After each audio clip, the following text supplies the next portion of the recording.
en train de préparer les séquences en animation image par image, puisque c'est un film qui mêle prise de vue réelle et stop motion.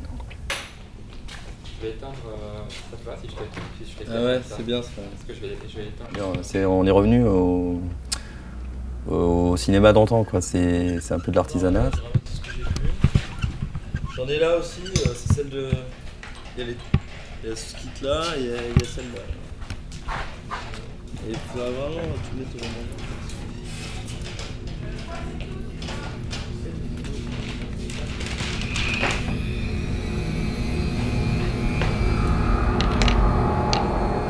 Les personnages sont perdus dans un no man's land et ils se sont retrouvés comme une sorte de micro-communauté.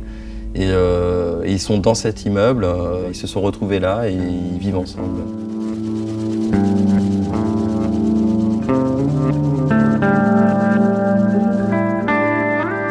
La nature qui l'environne va se mêler en fait à cet immeuble et accroître sa progression. Donc là, on est dans le stade ultime de la contagion. Des personnages du film donc sont des chiens qui ont investi la ville, qui sont des nouveaux résidents au seuil de ce nouveau monde.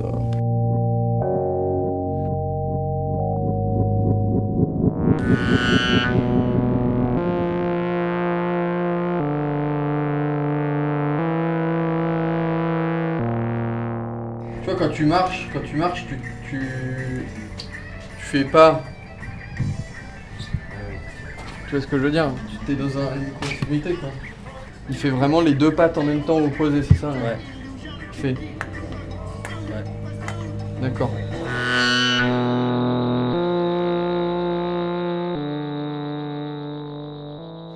Peut-être que moi je crois que ce que j'avais fait, c'est que j'avais plutôt une patte avant. C'est que j'avais genre décalé de deux images, tu vois, genre la patte avant, la patte arrière. Ah ouais.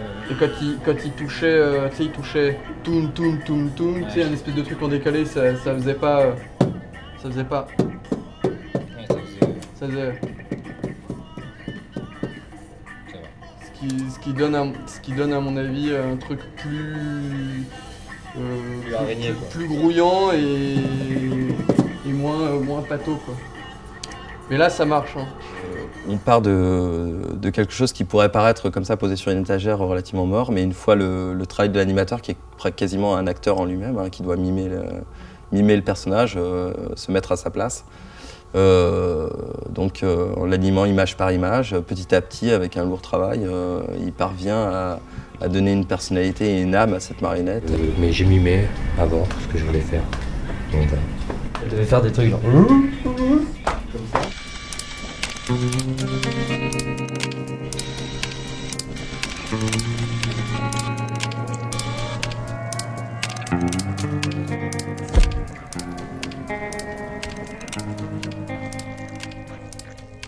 toute façon, tout doit être à l'échelle pour sembler vraisemblable. C'est vrai que c'est un film fantastique, mais si on y allait avec des gros sabots, avec des gros éclairages qui sont faits pour éclairer un truc à échelle 1 dont on a l'habitude, on aurait l'impression d'un manque de finesse, alors que justement, vu qu'on descend à une échelle, je sais pas, c'est environ quoi, un dixième, on doit aussi réduire les sources de lumière au dixième.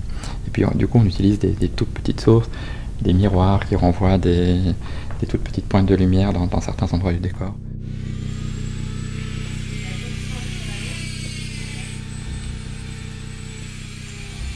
L'idée, c'était de traduire ça en lumière pour faire rentrer les spectateurs dans l'atmosphère. Comme il y avait un réverbère, on a imaginé d'éclairer le coin sombre avec la lumière du réverbère, et puis d'avoir une sorte d'aurore, une aube qui est en train de se lever dans la partie claire. Donc tiens le voir, ouais, ça ira comme ça. Ouais. Et donc toi tu serais partisan de passer par une zone relativement peu lisible. Bah, dans ce cas-là, j'y ai pas pensé comme ça, mais d'après ce qu'on est en train de dire, pour essayer d'avoir un peu tout, d'abord reculer en travelling arrière avant de monter peut-être. D'accord.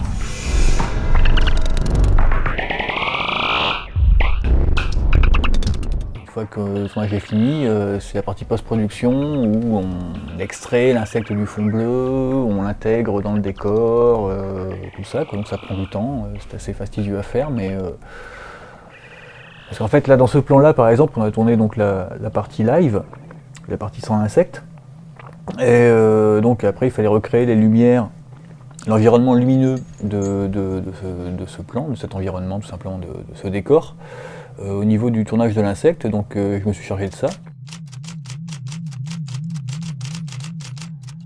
C'est un projet extrêmement attrayant pour moi parce que ça représente un défi artistique et technologique que j'ai vraiment envie de réaliser pour donner vie donc, à l'univers de Cédric.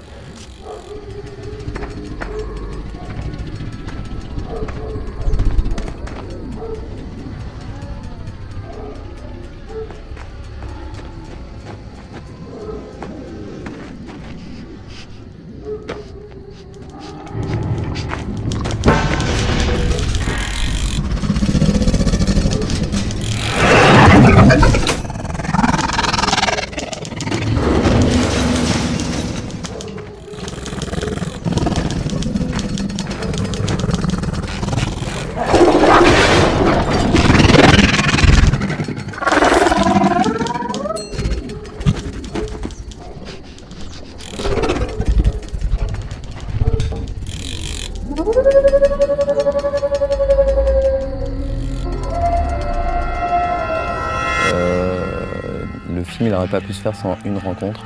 En fait, quelqu'un qui réalisait des marionnettes et que j'ai rencontré au départ juste pour lui demander des conseils techniques puisque je devais réaliser des marionnettes tout seul. Et puis en lui montrant mes dessins, les croquis que j'avais faits, l'univers que je lui ai présenté, il a cru au projet et il a dit écoute, moi je vais participer à ce film-là. Ce qu'il faut savoir, c'est qu'en France actuellement, au niveau des armatures pour les marionnettes, c'est le Milan, c'est le top, quoi. Le fait qu'il y ait des gens derrière pour dire, qui remotivent, qui y croient eux-mêmes, on se dit qu'il y a quelque chose à faire et on continue l'aventure, quoi.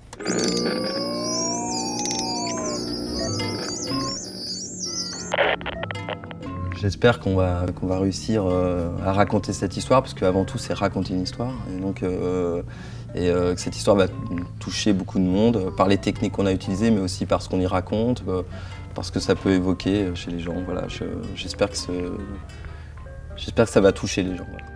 Partout autour de moi montait une âcre odeur de mammifères, et chaque aube ouvrait son œil de neige sur un monde à subir.